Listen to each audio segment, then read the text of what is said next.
भाई मेरे पास बहुत ज़्यादा कमेंट्स आ रहे थे कि भाई आपका जो पढ़ाई के टाइम स्टडी रूटीन क्या था, आप किन टीचर्स को फॉलो करते थे, आप किन बुक्स को फॉलो करते थे और मोटिवेट कैसे रहते थे। भाई कुछ भाई पूछ रहे थे आप कितने घंटे पढ़ाई करते थे, तो मैं बताऊं तो मैं ऑन एंड एवरेज 8 से 9 घंटे पढ़ता था।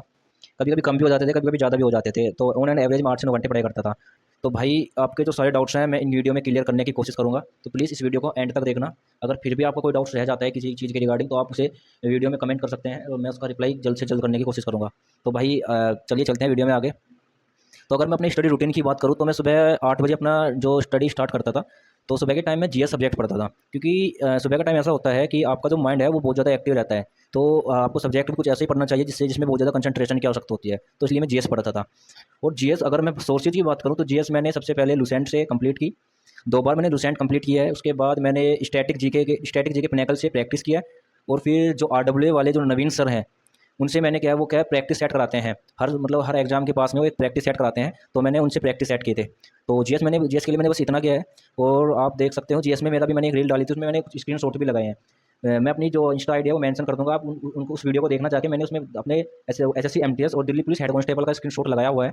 तो देख सकते हो उसमें मेरे जीएस का स्कोर, जो दिल्ली पुलिस हेड कांस्टेबल है उसमें जीएस का स्कोर 25 में से 20 मार्क्स है मेरे। और जो एसएससी एमटीएस में जो मेरा स्कोर है वो 50 में से 40 मार्क्स है। तो बस जीएस में इतना किया था और मेरे इतने मार्क्स आ गए। तो अगर आप भी जीएस में ऐसा करते हैं तो डेफिनेटली आप भी अच्छा स्कोर कर पाओगे। तो जीएस के लिए ये था। और फिर उसके बाद मैं इंग्लिश पढ़ता था। इंग्लिश के लिए नीतू सिंह मैम की जो वॉल्यूम 1 आती थी, मैं उससे रूल रिवाइज करता था। जैसे मैं एक दिन में एक चैप्टर उठाता था, उसके पूरे रूल्स रिवाइज किए, फिर उसके 300 क्वेश्चन प्रैक्टिस करता था। 300 क्वेश्चन नीतू सिंह वॉल्यूम 1 में नहीं है एक चैप्टर के, लेकिन मुझे अलग अलग सोर्सेज से उठा के मैं 300 क्वेश्चन प्रैक्टिस करता था। जैसे टेक्स्ट बुक के जो सेक्शनल मॉक होते हैं, कुछ क्वेश्चन वहाँ से उठाए, कुछ क्वेश्चन यूट्यूब से उठाए, तो ऐसे करके मैं एक चैप्टर के 300 क्वेश्चन लगाता था। इससे क्या होता था कि आपका कोई भी क्वेश्चन आपको जो इंग्लिश में मतलब एरर वाला जो पार्ट होता है वो परेशान नहीं करेगा पेपर में। तो ऐसे अगर आप करोगे तो इंग्लिश इंग्लिश के लिए रूल्स है आपके अच्छे हो जाएंगे। और अगर वोकैब की बात करूँ, वोकैब के लिए मैं डेली एडिटोरियल पढ़ता था, द हिंदू एडिटोरियल, उसकी वोकैब को मैं नोट करता था और फिर टाइम टू टाइम उनका रिवीजन करता था। इससे क्या होगा, जो द हिंदू एडिटोरियल पढ़ने से आपकी जो कॉम्प्रिहेंशन स्किल है वो भी अच्छी हो जाएगी, क्योंकि एसएससी और बैंकिंग के जो एग्जाम होते हैं उसमें कॉम्प्रिहेंशन स्किल का जो पोर्शन है वो बहुत ज़्यादा होता है। तो एडिटोरियल पढ़ना बहुत ज़्यादा इंपॉर्टेंट है, पढ़ना चाहिए आपको। उससे क्या करंट अफेयर भी आपकी तैयार होती रहती है, जो डेली मुद्दे हैं कि क्या चल रहा है वर्ल्ड और इंटरनेशनल लेवल पे, नेशनल और इंटरनेशनल लेवल पे क्या चल रहा है, ये इससे भी आप जागरूक रहते हो। और इसके बाद अगर इंग्लिश के लिए बस मैंने इतना किया था। और अगर मैं बात करूँ रीजनिंग की, रीजनिंग मैंने एक बार पीयूष वार्ष्णेय सर से कंप्लीट की। और उससे कंप्लीट करने के बाद बस मैंने टेक्स्ट बुक से मॉक लगाई। बस रीजनिंग के लिए ना मैंने कोई बुक ली, कुछ नहीं लिया, बस मॉक लगाई और पीयूष वार्ष्णेय सर से पढ़ी। और मैथ के लिए अगर मैं बात करूँ तो मैथ के लिए मैंने एक बार मैथ बैच लिया था गगन प्रताप सर का। बैच मैंने मेंस का लिया था, क्योंकि मैं जो बेसिक है मैंने बेसिक अपने आर एस अग्रवाल बुक आती है उससे मैंने बेसिक कंप्लीट कर लिए थे।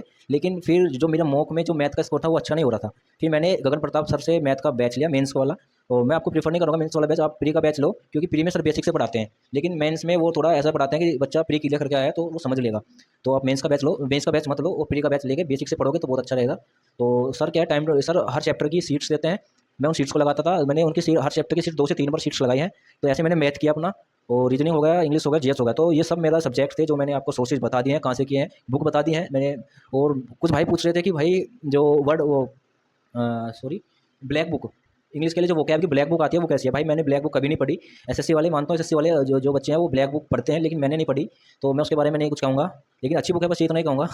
और बस इतना ही था। और मोटिवेशन की बात करूँ तो भाई मोटिवेशन अंदर से ही आता है कि अगर आपको कुछ बनना है, कुछ करके दिखाना है अपने समाज, अपने परिवार के लिए, तो आप मोटिवेट अंदर से हो गए। ऐसा कोई नहीं कि आपको कोई बाहर से आएगा, सुबह 8 बजे आपको उठाने आएगा कि उठ जाओ पढ़ ले, और रात को आपको मैथ पढ़ने के लिए बोल रहा है कि अब रात हो गया, मैथ पढ़ लेने, ऐसे कोई नहीं आएगा। तो खुद ही आपको पढ़ना पड़ेगा अगर कुछ बनना है, कुछ करना है जीवन में। तो भाई ये था सब कुछ। और कुछ डाउट्स आपके, अगर अभी तो इतना ही था। वहाँ कुछ एनटीपीसी के लिए बुक पूछ रहे थे, अगर मैं एनटीपीसी के लिए बुक बताऊँ, जो मैंने बुक बताई ये सब कुछ था। बस आप अलग से साइंस के लिए बुक ले सकते हो, लुसेंट की बुक आती है जनरल साइंस की, आप उसे ले सकते हो, तो एनटीपीसी भी आपका ऐसे क्लियर हो जाएगा। तो बस इतना ही आज की वीडियो में। उम्मीद है आपके डाउट्स क्लियर हुए होंगे। अगर फिर भी कोई डाउट्स बचता है तो मैं अगली वीडियो में सोल्व कर दूंगा आपके डाउट्स। तो अगर आपको वीडियो अच्छी लगे तो आप इसको लाइक कर सकते हैं, शेयर कर सकते हैं अपने दोस्तों के साथ जो तैयारी कर रहे हैं, और सब्सक्राइब कर सकते हैं। भाई मेरी इंस्टा आईडी है, मैं यहाँ पे स्ट्रेटेजी वीडियो डालता रहता हूँ, जिससे आपको बहुत ज़्यादा फायदा होगा। तो जाओ और जाकर फॉलो करो, और यहाँ भी मुझे यूट्यूब पे भी सब्सक्राइब कर लेना। तो इतना ही आज की वीडियो में। Thank you.